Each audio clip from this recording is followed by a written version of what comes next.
Halo. Halo 4 and the 10th anniversary of Halo Combat Evolve. Blanchy, I know you played at Combat Evolve for the PC. Even though you're not an Xbox owner, how do you feel about them remaking Combat Evolve with updated graphics? Not really sure what to think. I mean, yeah, the game was good. When it first came out, it was amazing. There was a lot of awesome stuff to do, like the storyline. People couldn't really follow that well, but I mean, I personally did, and it was. I think that they did a really good job on it. The graphics were great. The actual FPS base data line was phenomenal. Like I Yes. didn't. The only time I actually messed up was because some jerk online was putting mods to fly tanks everywhere. But that was the only time that actually glitched on me. I'm so glad Xbox Live has cracked down on people modding. Like, you do not see mods ever again on Xbox Live. Yeah, but It's on Windows, unfortunately, they are everywhere, and I can't find one server to play original. I can't even host mine without someone trying to mod it. That's crappy, man. Yeah, but I mean, I think that if they redo it, they should try to get one more detail in it, two more weapons, because I mean, there's just it's just too original. I mean, you have your assault rifle, your pistol, your sniper, your shotgun, your rocket launcher. Just put a little more effort into it, I guess. Take some weapons from the other Halos and use them, because it did kind of get boring after a while, and maybe turn the aim up more, because with the assault rifle, it's basically just like, oh, um, here's my aiming circle. I'm going to shoot around the aiming circle instead of through it. Well, that goes with the whole thing of talking about the whole aiming problem. That would probably just be because of the kickback and whatnot in a gun. Yeah. You get that in all of your first-person shooter games. Well, yeah. I'm just saying that they could probably try and at least tweak it a little bit. Like, I understand that it's an assault rifle and it's supposed to be like that, but not all assault rifles are like one shot out of 100 are a hit. That's true. But back to your comment about how they should add some more things. Personally, I don't think they should Well, because not a lot. well, Like no, just like yeah, small details that would completely finish it and make it polished. well, are you talking about like items, or are you talking about like aesthetic looking wise? Sort of both, I guess. Well, because they're completely updating the graphics. Okay, good. The graphics are going to be like as if the game was made today. Actually, they're gonna make it in 8-bit mode. Oh, it's actually I'd Halo. play it. I'd I play would. it. It's I would. actually That'd be Halo. Minecraft version of Halo. That would be awesome. That would be pretty cool. Make it a side scroller like Mario. Yes. That adds like a whole new meaning to the Halo Forge. I'm sorry, but your princess is on another planet. Instead of saving Princess Peach, you have to go save Princess Cortana. Yeah. Or from Red versus Blue that you have to save Sheila. Yes. I just gotta throw this out there. A game that is apparently falling under the radar. Don't forget to look for it this October. Is Batman Arkham City. It's gonna be a great game. Good shout out. Mm. I never played any of the other, or I should. Arkham Asylum was amazing. It was so good. The controls, the detective work that Batman has, everything. It was so good, and I can't wait to break out of the asylum and go into Gotham City. Mm. Well, you're not in Gotham City though. You're in No, Arkham City. You're in Gotham City, but what happened was Joker overran the asylum, and he broke all the crazy people okay. out. And they've basically taken over part of the city. Okay, that. Yeah, you would know more about it anyways than I would, because you're a Batman fan. So- You are Batman. This is not La Beef. Anyways, sorry. I really like My True Grit. That was an awesome movie, so that's what that reminded me of. So Trevor, I know you played a little bit of the first BioShock. So you're really the only one out of us three that can tell us about BioShock Infinity. What is BioShock Infinity? Well, I mean, from what I've seen on it, it doesn't take place in an underwater civilization like the last two. It takes place on a floating island called Columbia. And basically, you play a character called Booker, who is traveling around with a female called Elizabeth, and you're trying to protect her and get her out of the city for some reason or another. And you're being followed by a group of people who have separated themselves from the government or something like that, and some beast known as him. They call him him, right? Him? The exact that's what they call him in the game. His name is called Songbird, but in the game they call him him, and he's I guess he's just basically like a giant creature that is just looking for this girl that you're trying to save. So you got to watch out for this giant creature called him or Songbird, whatever, and this faction that have separated themselves from the government because they're trying to get to you too for whatever reason. And I mean, it looks like it's going to be a great game. I don't know if it has any ties in with the other two BioShock games, Yeah. but I mean, it looks like it's going to be good. I can't wait for it. It does sound new. Like, Yeah, 'cause- definitely. And I mean, the Vox Populi, that's what they call the people who have separated themselves from the government. They basically just call them a dangerous faction. That's what they call them. Now, this next game we're going to be talking about, I'm not a big fan of the series, really. I played a little bit of the first one. Not my No. cup of tea, but Gears of War 3. Yeah, Did you ever play the first two, Trevor? I have. I've beaten the first two. I don't keep them around, and I don't care for the multiplayer, but the storyline, for another first-person shooter, sci-fi type kind of, it's pretty good. So, are you excited for Gears of War 3 at all? Well, I'm looking forward to it. I wouldn't say I'm excited. I'll definitely pick it up eventually and play it just to see how it ends. Because from what I've read so far, it's supposed to be the final in the series. But we know how game developers are. I'm sure there'll be more, either whether it be side or to the main story after this. But Like Halo, everyone thought Halo 3 was the Exactly. end. Unless, of course, you beat it on Legendary. Yeah. That's the highest, hardest tier, I mean. Now, this next game, I personally cannot wait for because it's post-apocalyptic. And that game is, of course, Rage. The thing, yeah, when I first heard about Rage, I think it was about a year or so ago, maybe a little bit longer, I really don't remember.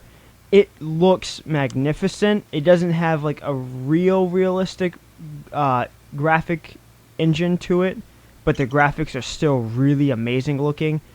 And every single texture is done by hand, so it means there's no copy and paste of any texture in this game. It looks brutal too. Like a lot of the things you see in a preview just looks merciless. It almost reminds me of a very gritty version of Borderlands. I don't know what to make of it because I've seen vehicles, and for me, a post-apocalyptic world shouldn't have vehicles. I agree to an extent on that. I agree that, like, I think they should have vehicles, but not how this game is going to have vehicles. I, for some reason, cannot stand post-apocalyptic stories that have vehicles that are for racing. I cannot stand Exactly. that. Exactly. And I mean, I know even in a post-apocalyptic world, people have to have the entertainment. Yep. But if you're struggling to survive and you have a vehicle with limited gas, you're not going to use it for recreational purposes. I wouldn't, that's for sure. And obviously you wouldn't either. No. I mean, I think it's with the vehicles and all. I mean, it kind of reminds me like it's kind of be like a Mad Max type of video game. Yeah. But with more insane creatures or whatever that have been developed from the post-apocalyptic mayhem or whatnot. Yeah, from like the radiation and whatnot. Yeah. So yeah, I'm excited for it, but I'm not excited for the racing aspect. But they say you don't have to race if you don't want to. It's not a must-have Well, in the storyline. that's good. I mean,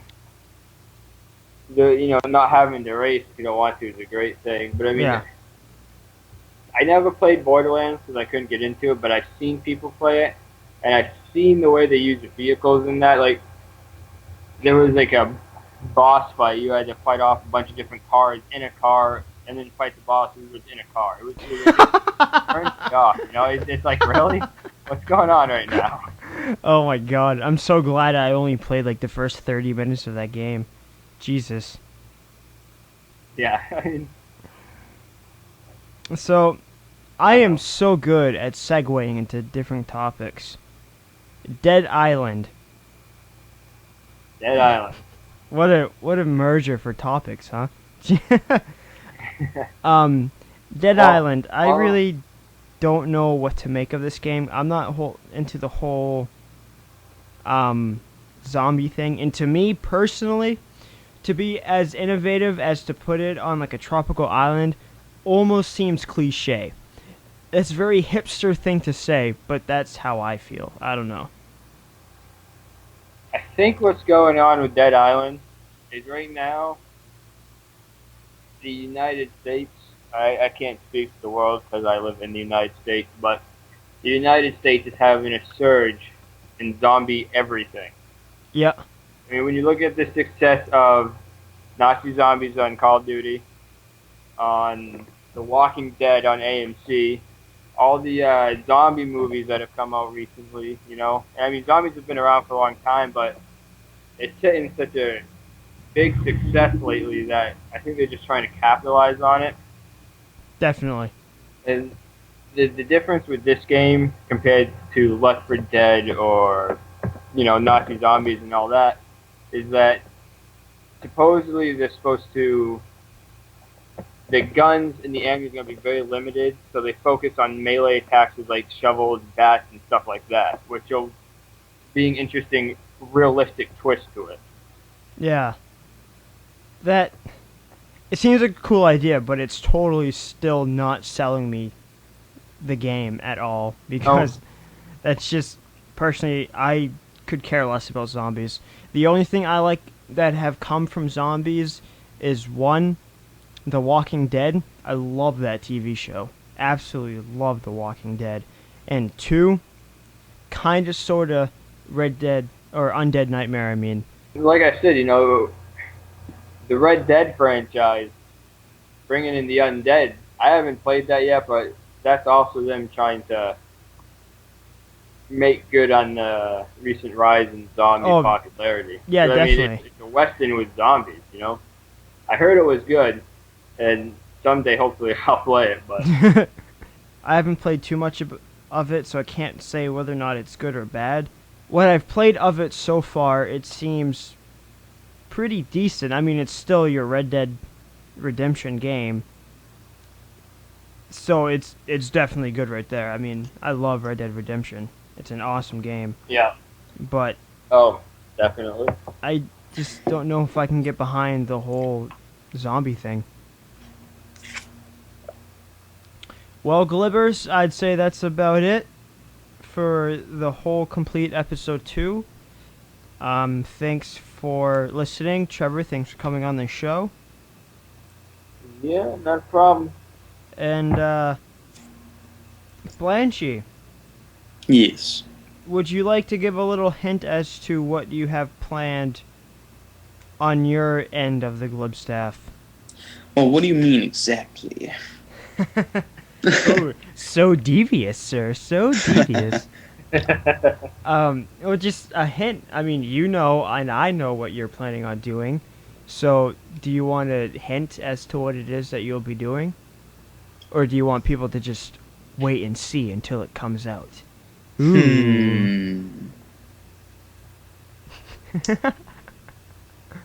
Personally, I really want to make a Sopranos joke. Do it. It's, Just do it. Just do it. That's kind of hard. No, it's if it's bad, we'll just pretend it's still good. Don't worry about it. Just do it. Well, what I was gonna say is like just like right before you tell them, it just completely.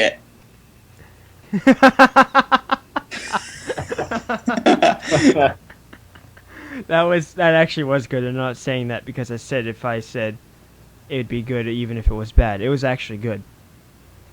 Anyways, you guys will see soon. So, yeah, that's his little thing he's doing will be coming out soon. I have nothing on my own planned. Pretty much, I get to foresee everything that goes on with the Glib staff. Mm-hmm. That's pretty And much what I do. Hopefully soon, from what you tell me, there will be a small mini upgrade.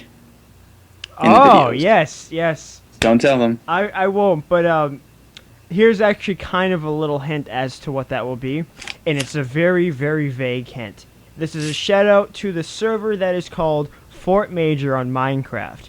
They're going to be down for a couple weeks because the owner of the server, his power supply to his computer pretty much shat the bed.